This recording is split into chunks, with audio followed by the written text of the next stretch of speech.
केंद्र सरकारने देशातील रेल्वे, बँका, LIC आदी विभाग खाजगीकरण करण्याच्या मार्गात आहे।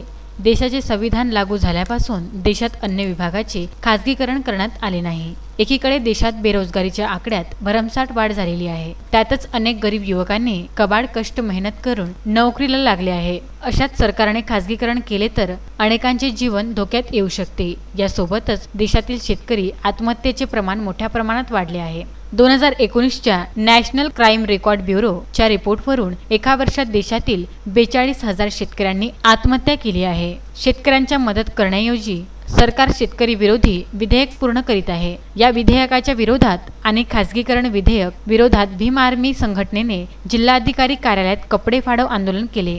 जिल्हाधिकारी शैलेश नवाल यांना निवेदन देऊन बाहेर अनेक पदाधिकाऱ्यांनी कपडे फाडून केंद्र सरकारचा निषेध व्यक्त केला। यासोबतच भाजपा सरकार विरोधात प्रचंड नारेही देण्यात आले। या आंदोलनात भीम आर्मी संघटनेचे प्रदेश प्रमुख मनीष साठे, जिल्हा प्रमुख प्रवीण बनसोड, जिल्हा उपाध्यक्ष प्रवीण वाकोडे, प्रवीण खंडार, सिद्धार्थ गवई यांच्यासह अनेक पदाधिकारी कार्यकर्ते उपस्थित होते।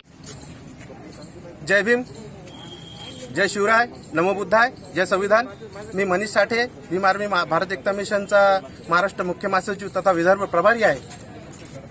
जे हे आज आंदोलन कपडे फाडो आंदोलन आहे, हे आंदोलन पुऱ्या भारतामध्ये भाई चंद्रशेखर आझाद यांच्या नेतृत्वामध्ये व हे जे आज आंदोलन केलं आहे, या आंदोलनाचा उद्देश एकच आहे की भारत सरकारचे जे बीजेपी सरकार आहे, केंद्र सरकार, हे या आंदोलना पाहून हे जागे व्हावं व यांनी हे जे सर्व जे खाजगीकरण केलेलं आहे, खाजगीकरण हे मागे घ्यावं। कारण या खाजगीकरण केलेलं जर केलं तर गोर गरीब जनता जे 85% जे बहुजन समाज आहे, हा बहुजन समाज रस्त्यावर येईल। यांचे हे आज जे आमचे जे कपडे फाडव आंदोलन केलेलं आहे, हीच परिस्थिती त्यांची सुद्धा होणार आहे। म्हणून आम्ही सरकारला या आंदोलनाच्या माध्यमातून आम्ही त्यांना जागे करत आहे। म्हणून आम्ही हे आंदोलन केलं आहे। जय भीम, जय शिवराय। अजय शृंगारेसह प्रदीप इंगोले, विदर्भ न्यूज, अमरावती।